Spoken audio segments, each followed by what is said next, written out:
by reading over your mistakes and writing them down, you'll likely avoid them much, much sooner. And the bottom line is, as a trader, I think what's important is to get to profitability as soon as possible. We don't all have unlimited funds, right, to be able to lose and lose and lose. So you have to do things. If you're dedicated to trading, you have to focus on getting there as soon as possible and doing the right things to do that.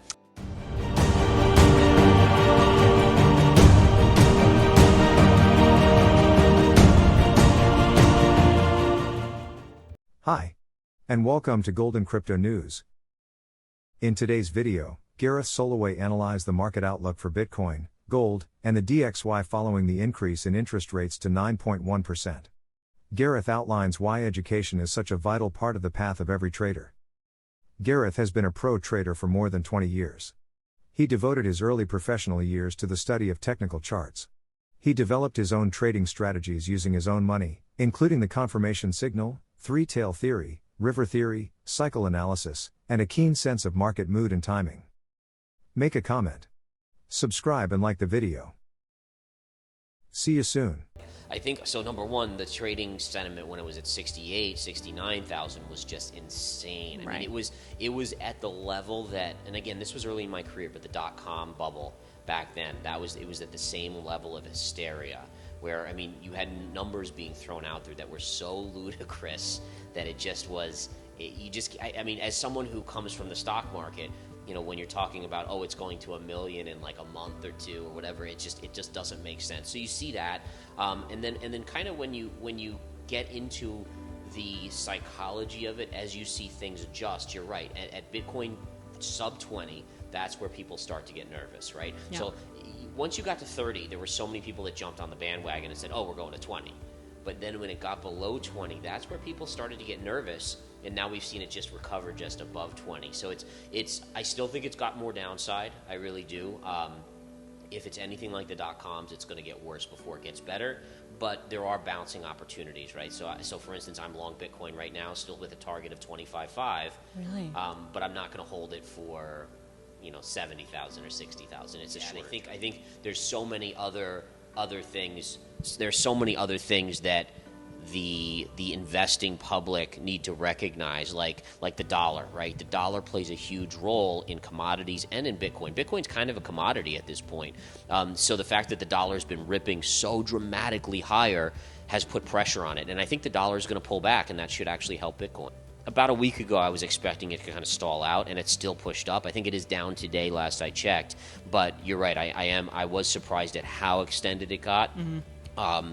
But it almost makes sense in a weird way, because these inflation numbers make the Fed, or make the investing public, think that the Fed has to raise rates more aggressively, yeah, which ultimately does pull money out of the system and strengthens the dollar. So as soon as we see a kind of a fade in inflation or a little downtick, the dollar should come in substantially. So I think, honestly, we're at that pivot point now. And really? I know it's very counterintuitive, because we just got this ridiculous PPI print, we got the CPI print, and they were so high. But in the PPI print, you actually started to see, if you took out food and energy, a little bit of a downtick. It was slightly better than expected. And so even though the headline number was really nasty, I think 11.1%, there is signs that inflation is starting to stall. And I think all you have to do is like look at gasoline prices recently, copper prices, oil prices, lumber prices. They've all been collapsing. And remember how PPI works. So producers, that's the producer price index. So that's what their input costs are there, and then they pass those costs on to the consumer.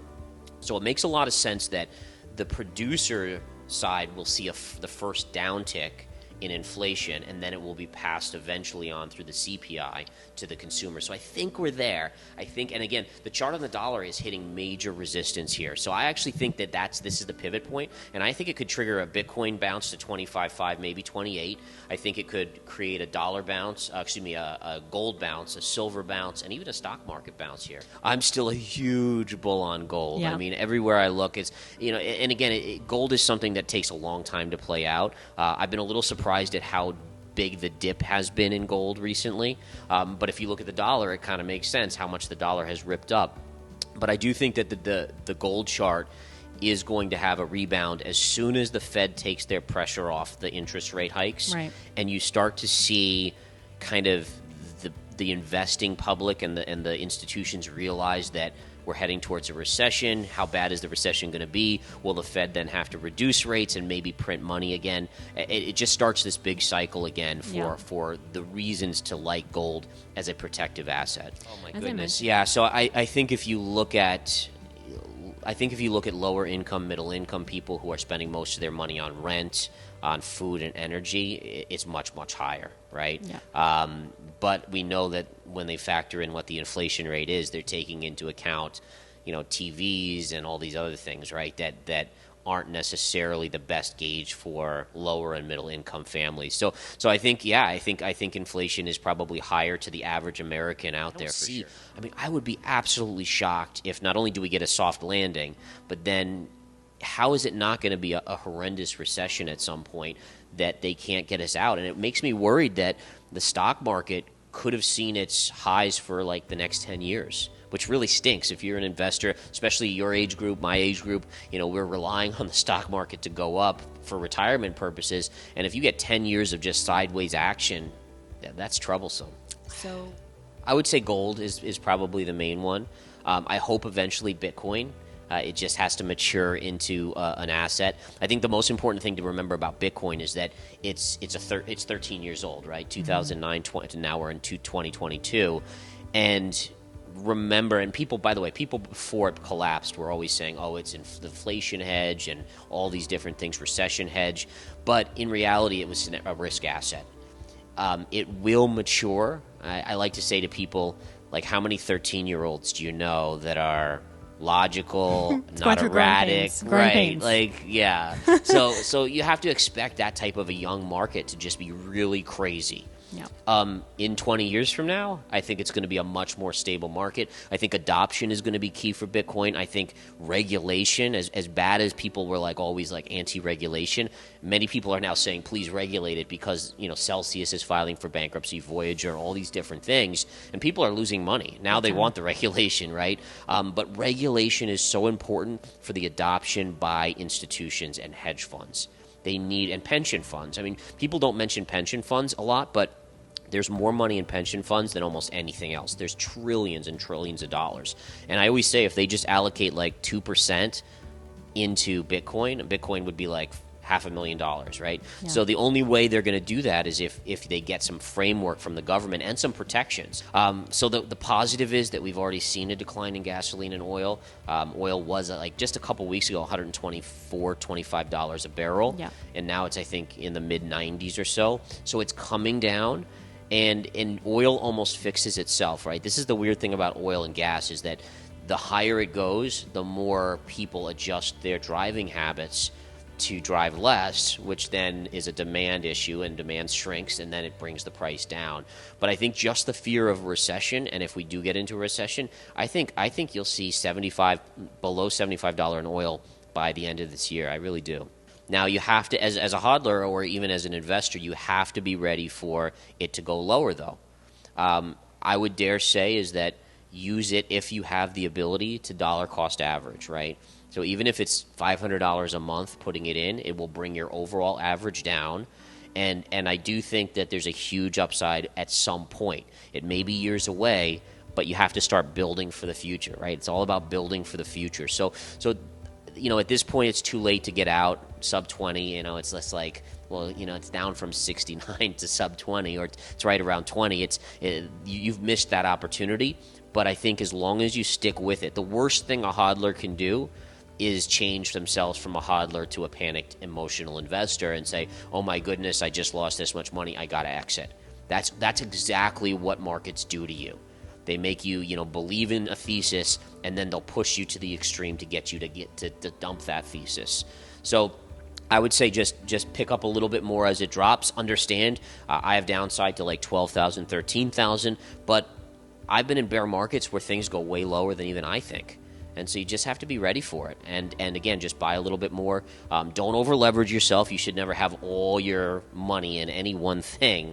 But just a little bit of your earnings, maybe every month if you have that ability, just put them in there. So I think as it becomes more well adopted, and this is again, the chain has to occur where it's regulation has to come in, positive regulation, and then this kind of more and more adoption by big players. Like you need to see more of the Elon Musks, the Jack Dorseys, Mike Novogratz is a big one. I mean, these players have to continue, and you have to see more of them. And with that regulation, I do think you will see it. Now, it'll start small, but the beauty of Bitcoin is that, if you have 1,000 billionaires or 100 billionaires just buying small, it's a huge amount of money into Bitcoin. And then you add in more adoption in the global community just from retail investors, and it should easily see 500,000, in my opinion, especially if the printing of money restarts in the next major kind of recession, depression area. Education is compounding your future profitability. And so you have to find quality people to follow that know what they're doing, that know the real keys to reading charts and to getting rid of that emotional edge, and really focusing in on self-discipline and human psychology. I mean, human psychology is such an underrated part of trading and investing, but when you trade, you are trading humans. You're trading everyone else that's trading Bitcoin at this time. If you can understand them, you can actually use it to your advantage. So I think this is the perfect time in a bear market. Understand that you don't know everything. I don't even know everything at this point in my career, and use it as an opportunity so that when the next market comes, you can double, triple, quadruple the money that you even would have made prior.